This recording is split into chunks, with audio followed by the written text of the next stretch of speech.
এইমাত্র একটি laptop repair করতেছি, আর এখানে এসআরের ল্যাপটপ দেখতে পাচ্ছেন এখানে। তো মূলত হচ্ছে কয়েকটা মুসপেট শর্ট আছে, এখন কোনটা শর্ট আছে আমি আপনাদের দেখাবো। তো এখন দেখতে পাচ্ছেন যে আমি এখানে ডিসি পাওয়ার সাপ্লাই লাগানো হয়েছে, আমি এখন পাওয়ার দিব। তো এখানে 200-300 মতো এম্পিয়ার লোড নিচ্ছে। আর আমরা দেখতে পাচ্ছি যে এই যে দেখতে পাচ্ছেন যে এখানে যে আমি পেস্ট দিয়েছি, তো এটি কিন্তু এখানে এই যে উপরের যে মুসপেকটা আছে এটা কিন্তু খুব দ্রুত হয়ে গেছে। আর এই মুসপেকটা কিন্তু শর্ট আছে।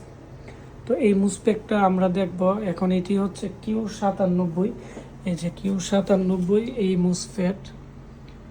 তো আমি এটি খুলে তারপর আমরা দেখব। তারপর এটি হচ্ছে দেখতে পাচ্ছেন, আমি একটু সাইডে নিয়ে দেখাচ্ছি যে এটি হচ্ছে মূলত 5 ভোল্টের 5 ভোল্ট যে অলওয়েজ ভোল্টেজ আছে সেকশনের। তো এটির হচ্ছে মূলত মেন মুসফেট। তো এখন আউটপুটেও শর্ট থাকতে পারে, আইসিতেও প্রবলেম থাকতে পারে।